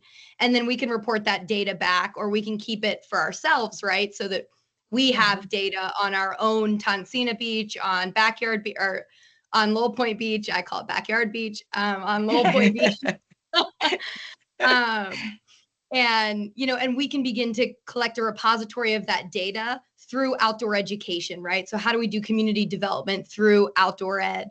And so I spent well over a year in outdoor ed. So I'm happy, when we have our board meeting, we can discuss all that good stuff and how we can tie in with the education. I think That sounds awesome. for my end, Nick sent over a really great grant through GCI, and Bridget Chaposkis, who was a friend of mine that actually came up to Seward for my presentation, she does grant writing professionally and said she would be thrilled to help. So she's reviewing that grant. And it could be for something very specific, like a Moby mat, for example. A Moby mat is a really lightweight but very sturdy mat that goes out on a beach that can enable folks with all different kinds of mobility issues to be able to go out and have a flat surface that's steady to walk on. So it's not just for wheelchairs. Loads of different people can use a Moby mat, and it can get rolled back up again for the winter and easily stored. So that's one example of a project I thought maybe that would be helpful at Backyard Beach, since the parking lot is kind of ADA and the bathrooms there are big enough for a wheelchair, or for strollers. Like, it works for strollers, it works for wagons, but we can talk about that, at our board meeting. But there is money available through that GCI grant. The date is November 7th. We do need our 501c3 formal designation for that. And right now, of course, the government is shut down. So the application for that also is just in limbo. But I think the folks at GCI would understand if we, turned in an application and said, oh, hi, this is being held up by, a federal shutdown. So if there are more grants like that, and then GCI, it didn't say that it couldn't pay for wages. And so thinking through, if the Tonsina grant, if that grant doesn't come through, or we don't have money for trail crew, we could probably put in maybe a separate application for a trail crew, because Michael has all the numbers on what it costs, right, for us to have one trail crew member through the season. So those are avenues that I'm kind of seeing the friends group, seeing the discussion happen through the winter is, how can we support parks if that grant for Tonsina doesn't come through? And then how can we prepare for, our very first season, right, as an entity? And I think I've had a conversation with Chance about our cleanup as well, our Battery 293 cleanup and North Beach Camp Out. He said he'd be happy to schlep people out there who want to come out and help do the cleanup. And so I think kind of middle of May, early May would be a good time for that. And then, with the additional stuff, like any of the mine stuff, if things do end up down at the beach, we can obviously help with that. So that's what I got. Any questions there? Yeah, how many board members do you have? Yeah, so there's 3 of us here, and then we have five of us on an email chain: Hank, Bob, Tara. So I guess there's Okay. 6 of us. Yeah. Yes. And one thing, so that's good. And the fundraisers, I guess there will be other things for people to visiting the parks or hiking I and think being there. if there's ideas that even the CAB or public come up with, like, to do fundraisers for specific things or for events, I think it's always good to be able to throw that out to as a friends group to be able to raise money that we could then help support park efforts. Yeah, so I can certainly see the friends supporting projects. I'm curious, do you see the structure that, how do you interact with the CAB? Is that you're bringing, I'm just curious how the friends and the CAB interact, what the relation is between the two. Good. Yeah, no, that's a great question. I don't have a. I mean, I obviously don't you're have an answer, fundraising, we're right? not fundraising. We Right. don't have a budget and we don't have any. Yeah. Right. Yeah. I think and my other goal too, there's a lot of really, really incredible and well-tenured friends groups that are associated with other national parks and state parks around. I'm going to start sending those folks emails and asking, how do you liaise with your CAB? What's your best fundraisers? We're not trying to reinvent the wheel here. There's some really successful friends groups out there. And I want to know what makes them successful, and then kind of bring that back and say, here's how we envision liaising with the CAB. And Michael, Hans, you guys also might have ideas about, how Catch K-Bay's group works and, does stuff with their cab. Yeah, I think just from my perspective, what I've seen work pretty well is, which is a little ambiguous, I guess, but the Friends group filling in where bureaucracy has difficulty and fluidity. So that's been helpful with the Friends group, certainly in Homer, where I've seen that pair where, if we can work on the priorities right together. Some of those state parks can drive and some Friends can drive depending on which, I guess there's, our Friends group in Chugach is a different, kind of a different in that instance. In some cases, we use that to streamline things like procurement, et cetera, right? We've written special use permits for the Friends group to do things like trail maintenance. Okay. They can hire a contractor. Oh, okay. trail maintenance, Okay, that's interesting. They have, keeps things more fluid. So I get, there's scalability, I guess, Yeah. to the niche, which is cool. But in K-Bay, I guess the example I'm closest to, it's worked very well where, kind of pre-season, we can talk about what we think will make the most sense for parks to take on in the Friends group. In K-Bay, we do issue the Friends group special use permit to do trail maintenance within the park and to operate within the park, basically get license, right? So we can do the same format here for whatever sort of activities the Friends group would do in the park Good, that's helpful. under state parks direction, if that makes sense. Then is it appropriate just to sort of have them as a report? Yeah, and what I've seen work well, just report out at the board meetings. Okay, good. Yeah, we could just make it an agenda, Here's what happened at the last. Make it a Friends standing meeting. report. like under the committee reports section. Yeah. Yeah. All right, great. Yeah. Make them number 4 on Yep. the committee report. Yep, let's do that. Good. I'm really psyched to have it Yeah. come to fruition. I think as far as fundraising goes, as far as state parks perspective, maybe the logistics won't work the same here. There's Friends of Kachemak has numerous fundraising kind of venues they do. Mhm. One's a cake auction, pie auction. Something else they do, which maybe would work here, maybe not, is they sell firewood at one of our ranger stations for use in the public use cabins. Oh, that's a good idea. Up and take They it do there. that. Donation Yeah, system.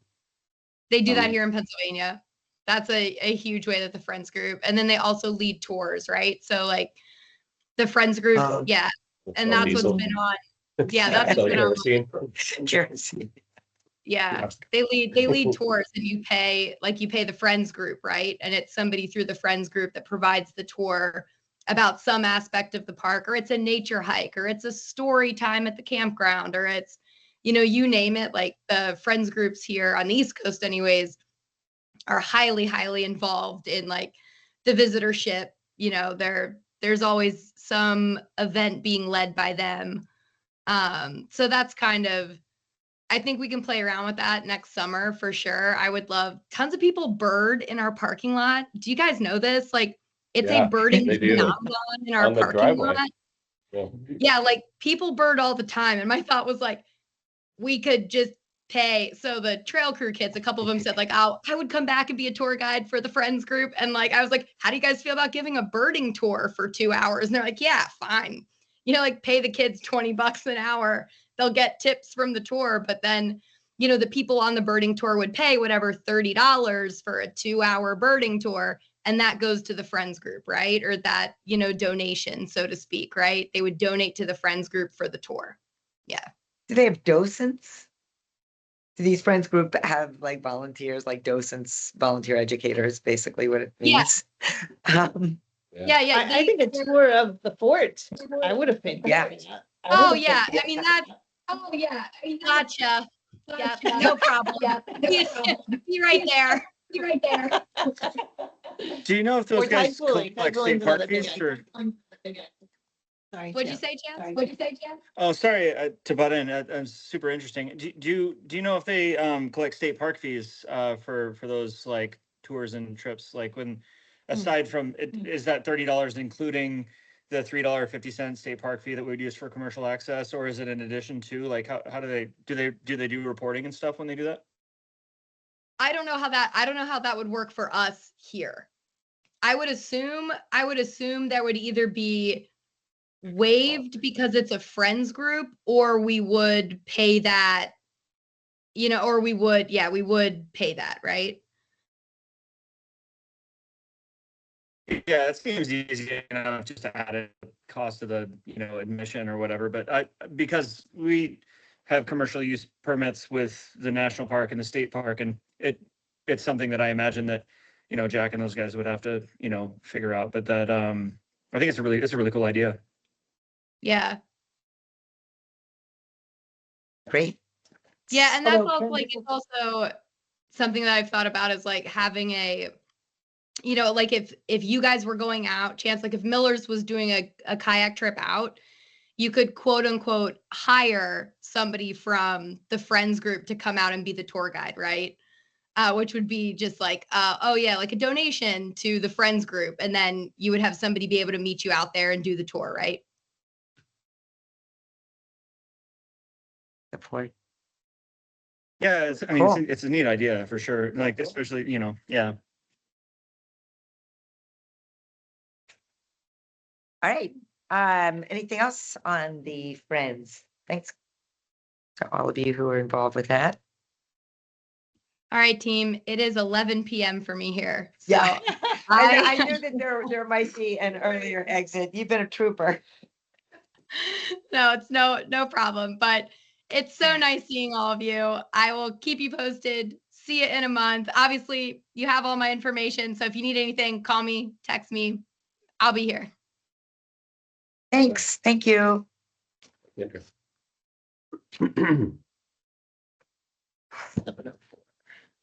Yeah, 7:04. We still have a little bit of time. Old business, I think at least we all amend the minutes for the design and construction work that's being done on the parking lot. That was the first one, the lower parking lot at South Beach. Are there any updates on that? I do not have any No. updates. No, since last meeting. And the Gilbray celebration, we've had that one. Were we talking about another? I still Event like last the year. idea of doing like a grand opening where the Like with historic, like where people actually go out there and have an opportunity, like an organized set of water taxis, it's a fee, and we're gonna all go up to the fort, and Kendra's gonna show us around. so maybe we can look toward an on-site. Strikes. Right. Yeah. I still think it would Just be to fun. dress the attire. We'll look for it in situ celebration. But I agree. I think that would be really neat if it could coincide with that, like kind of the Friends piece of doing a cleanup Mhm. or, Yeah, we talked about that. maybe yeah, in and May or- and that could, So maybe that could be a we really put it under neat. the friends group and let it be something that Okay, they coordinate, we coordinate. good idea. All right, next thing up is discussing goals. If we have time, we can at least run through our list and see if there's, Yeah, I'm doing just a little bit of highlights and translate over. I was just trying to add in kind of some of the things that have happened. and we can make little stars next to them. Yeah, my formatting is all screwed up too. No, we can still run I through was it. switching between trying to go from like Pages to a doc to then Google to try to print it off at work. It was a disaster. Nothing actually really showed up. But I'll try to get that so it's a little bit The first more, but one- we can take notes so we. Okay, yeah, we can at least, because, and I don't know if but the first one, the Lowell Point, That's the parking plan, but I'm not sure how it's related to the score. I think those might be two separate things. yeah, maybe they are 2023 through 2027 Scorp. I don't know if anything's going on with that. Well, That's the statewide comprehensive outdoor rec plan. that's what Yeah. it stands for. It's statewide comprehensive outdoor recreational plan. 2 years to figure it out. Split it too. I just think those are supposed to be two I think you're right. things. 1.5. Yeah, 1.5.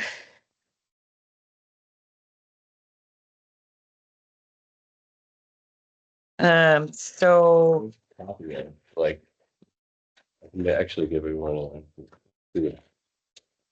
See what some of the goals, they're not, the numbers are not very good because they're all over the place. It'll be interesting. But they're just some of the ones, we'll get it more organized soon, but. That we make sure that Yeah, just looking through this, I mean, I know, number 2 is very high on our deferred maintenance list, right? It's basically remodel, like, that's, Support the deferred maintenance infrastructure. yeah, which I'm sure is why it's number 2. That's, Yeah. that's number 1, I believe, on a regional maintenance list. okay. Capital, which I'm sure is why it's number 2 here. Yeah, the numbers are all messed up on those pages, so don't worry too much about those, To make them into bullet points. you know. Okay, good. So that one is, to add, I don't think it's on here, but add like flood. The Mitigation. maintenance to Tonsina section of Kane's Head Trail. Should we put that on here? is there one that we have the pending grant application for? Yeah, just in case, so we can say it's one of our goals. So if we add that, what would you call that? Maintenance of mile 0 to 3 of. Sure, yeah, we just call it Tonsina Trail improvements. I Yeah, guess. Tonsina Trail Right. improvements. Yeah, Tonsina Trail. Makes it easy for us to say we did. Right. Millennium. Yeah, exactly. it's true. Flood mitigation, or what's the And For Tonsina Yeah. or? Drainage improvements. drainage? Yeah. there we go. Yeah. And I know we lined out the Porcupine flood mitigation, but it sounds like there will be a little more work done. Yeah, I you know, know, we could that's put that gonna back. be an ongoing challenge. That'd be a career. Yeah. Yeah, so yeah, I went through and like unmarked some of the. Okay, yeah, so that would be one. so, Yeah, yeah, that's Yeah, so Porcupine we'll get that back on. and these aren't necessarily prioritized too. Like this Mhm. is a list of goals and one of our things is to decide Maybe we should. what comes up to the top. Yeah, Maybe a way to do it, prioritization would be just like, maintenance and facilities, well, oh, categorize them. yeah, like, I like that idea. public outreach. Kind of, Right, okay. at least when I read it, my brain goes, it's like one is facilities, the next one, It would be helpful because there is just a list. And so, yeah. maybe 3 or 4 categories just to kind of help. I like that idea. Stakeholder or something, friends is on there. Their core.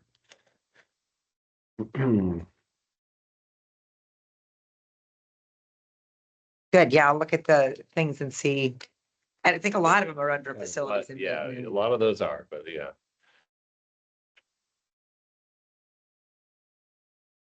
Yeah, just going down, Support spruce. the update of the CHSRA management plan. It's good to have on there. Is it, yeah, updated in a long time. What kind of category would that go under? Advocate. Planning, Planning. maybe planning and,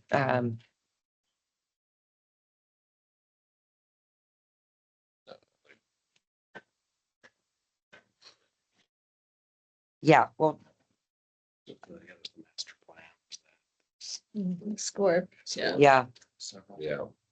strategic planning.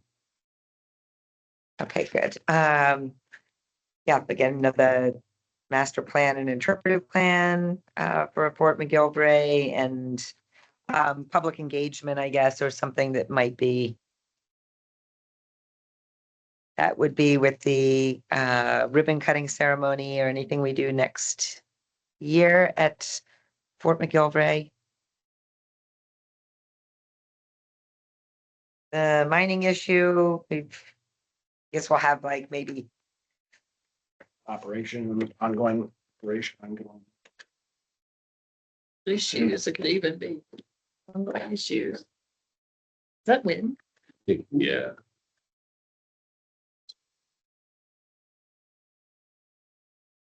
or use and access issues. Maybe we'll, Oh, is the bear baiting station that you mentioned? yeah, that was interesting. We're, Is that in state park? That's no, general state land. okay. The trapping has come up a few times here, Mhm. hasn't it? Yeah, is there any trapping out there?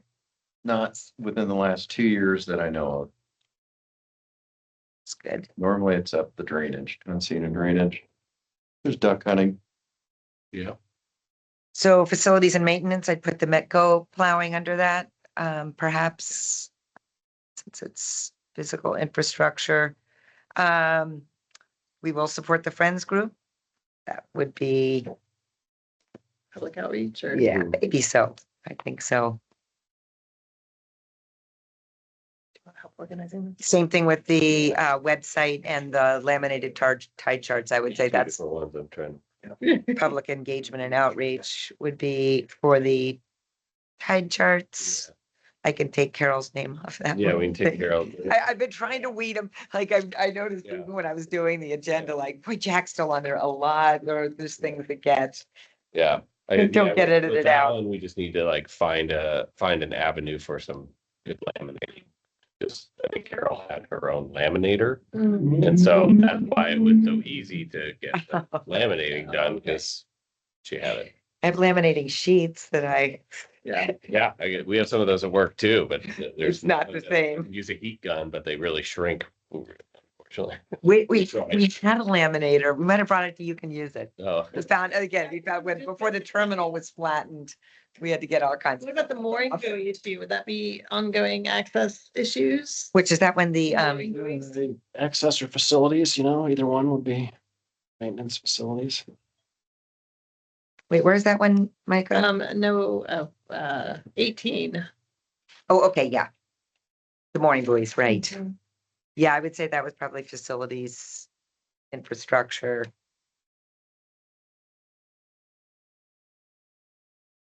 Right, I forgot that John had done some research on it. Stewards of the Bay program, what's up with that? I think it still exists. It does still exist. I don't think they've met this fall, but they Yeah. do have the marine. they have the science symposium. Oh, yeah, I'm planning to go to that. Next week. Yeah, next I Wednesday. did reach out to Carol. But Sea Life Center's doing a whole day of science. That's what she said. symposium. And I was like, so they don't have any like additional plans, I don't think, for month. to They're month, but- changing their monthly community meetings, which were not well attended, to become lunchtime talks at the high school. Okay, So they're gonna bring speakers and do like a super quick lunch bite and share something that's going on at the high school. Well, to see if maybe there can be more engagement that way. yeah, maybe we could ask somebody to present to us at some point or to. I don't know. So, okay, that's good.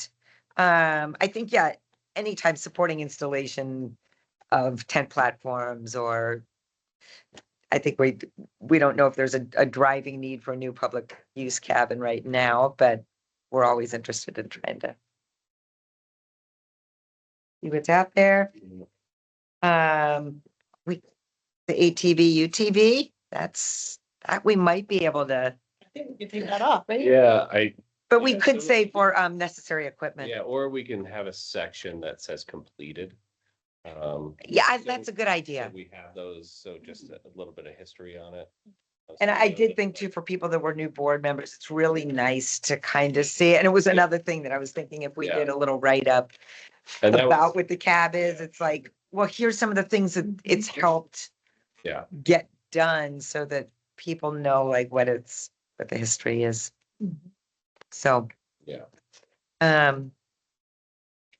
And again, Scorp is so amorphous to me at this point that, sure, we can put it on there, but, I don't have a clear picture of how we reach that goal.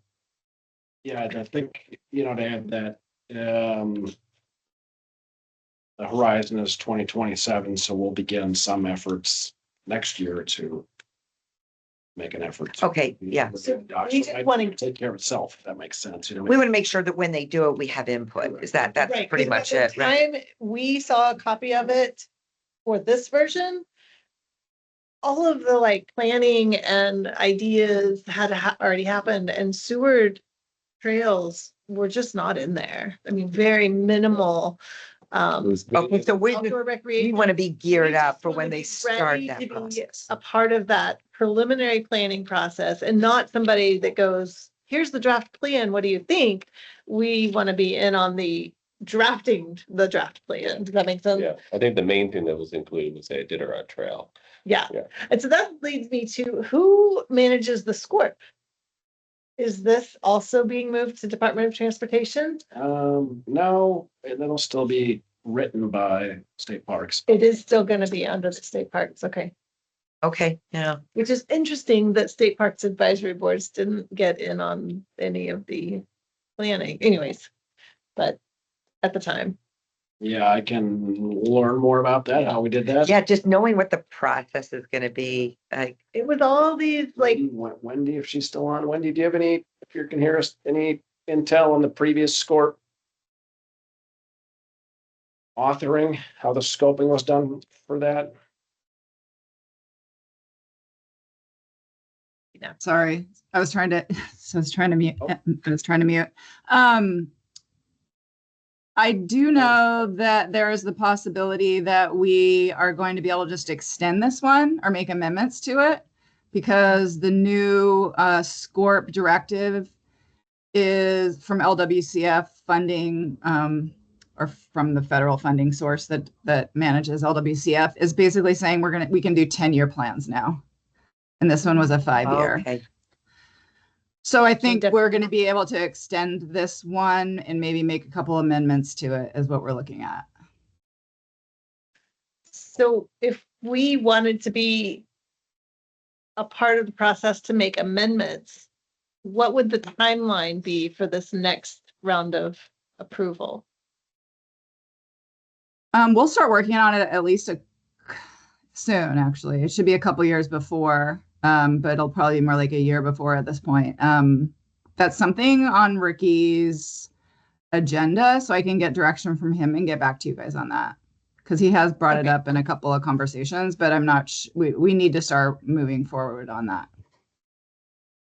I guess just to daylight that a little more, Wendy, which I know we've talked with Ricky, the director, about, but that will overlap, change in governorship, which may overlap change in director commonly. It's not- right, that's right. Yeah.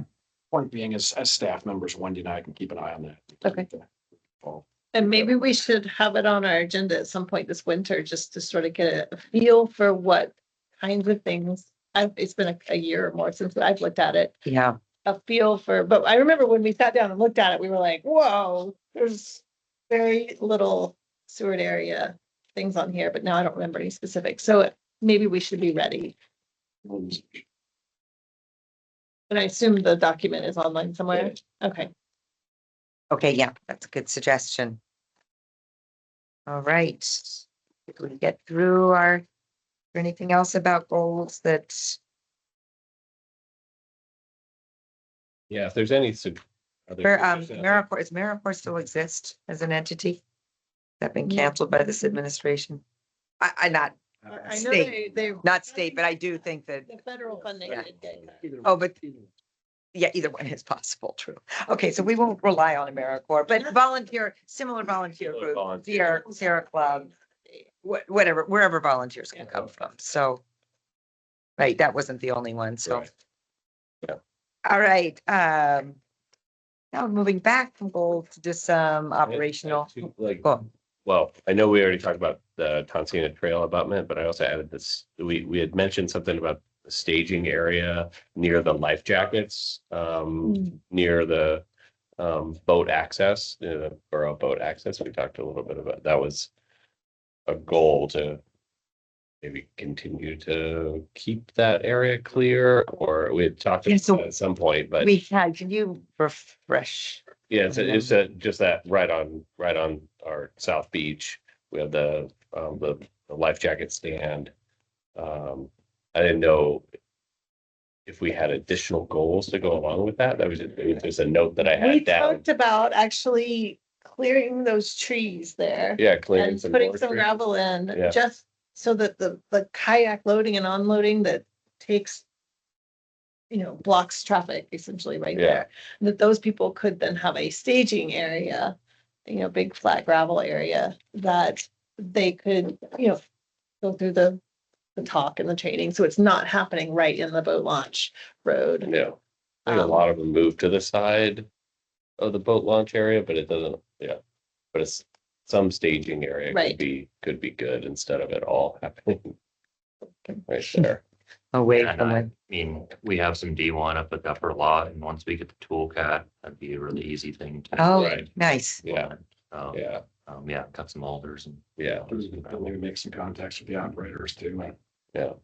See what they'd use, Let's see if it's something That would they be, use. that would be good, yeah. Right, yeah. Just trying to improve access right there and keep that one little claustrophobic corner from having everything happen right in the road. Right, That everything. area just seems kind of like a catch for garbage and trails and stuff. Yeah, some, quick restroom spots, I think. Right. That too. Yeah. Yeah. Yeah. More transparency. Yeah. Yeah. Yeah. All right. Informational items. Really, those timestamp 7:24. Getting right up there. Thank you very much, Micah, for stepping up. I was on for November, so somebody else. Exactly. You will not be on for November. We'll put Cliff on there, if he's can attend. Somebody will. Yeah. If Chance, you want to volunteer for any Any minute taking? minute taking, hopefully not during a power Last outage. time I did so well. Yeah, no, I was mortified at my performance and then the power went out and I was like, oh God, what now? I don't, but yeah. That was not your fault. I'd be happy to do what I can. And you don't know, I might have been so scared that I called a guy, like I could have just shut the whole thing down. Maybe. Well, I don't know if you want to, but no, boldly, think about November if Cliff can't do it. Yeah, I'm happy to try. Like I said, it's I need some hand holding, but I can fill out a form, or I can try. But yeah, I don't think I'm going to be traveling or anything. I should be around. Thanks. We'll put that as a tentative, and I don't think we need to fill them. I was just in a Zoom meeting right before this where one of the attendees was an AI minute taker. And I'm going to ask who that was and how that worked. But it was kind of a bizarre, because there was a person, it's an AI minute. Try AI last year one time? I think Tommy I did think it. Tom tried it Tommy did one it. time Yeah, last year. Tommy did that. Yeah, but there is a way to do that, I think, within Teams too. I think it's People do within- it. You can transcribe from the recording. Yeah, But you can, the AI thing will also pull out main points, I think, on different things. Right. So there's a transcription, which is just tedious and horrible, and almost it would take me longer to go back and edit a transcription than it does just to write it out and type it up myself. Yeah. But I do think that the AI is getting better and that technology is improving. So maybe it's something worth looking into is. But you're absolutely right. You don't want everything that was said. No, Like you this, the do thing not. with minutes is you just Right. kind of hit the high points of what you wanted to remember for the next Yeah. time. And I will inquire about this AI. All right, minute thanks. taker that was in this last meeting and see how. Yeah, I want to see how it works. Yeah. All right, public comments. Look at this. For those of you who patiently waited through and listened to all this. Any public comments? Oh, David, do you have any? I'm hearing that my only question was about the parking down, and that's really not your land anyway.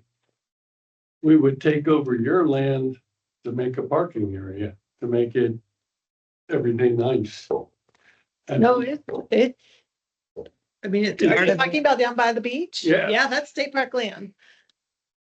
And, the access to the water is. Mm-mm. oh, no, not that. Yeah. That's the borough. But expanding that parking lot, the To existing make parking lot. everything nice for everybody else would have to be done on the state park. Right. That, I've only now put that together. Yeah. So you guys really don't have a reason for wanting to do that. Heck yeah, we do. It's our We number do. one priority. It's my number one priority. That parking area that's down near the restrooms at the, But Well, it can raise revenue. Revenue, and it's our park users. I mean, if we have a park and we're inviting people to come, we need to give them a place to safely park and access the park. Okay, 100 years ago, somebody brought up the idea that you couldn't do anything with the old dredged out area that is now filled back in. Because the Exxon Valdez oil spill money is used somehow, or in the Exxon Valdez oil people, the group of people that oversee what's going on with that money now. The land Yeah, is restricted by EVOS conservation easement. So it is true, it is still. oh, that's interesting. I talked to Tom Weingartner when he was still on the board, and he didn't know anything about that. So I really, he didn't necessarily need to know about it. But I don't know anybody else that. Well, I think that's what the engineering department's working on. Because it was a nice flat place. They dug it out to make a harbor. They filled back in again. And every couple of years it gets water in it. But other than that, I don't think we're talking about anything that's really logically be preserved. I think that's the conclusion we've. All come to. Yeah. All right, thank you. I appreciate that. We're coming right up to the end. Managers, I'll show you a map. Thank you again. Yeah.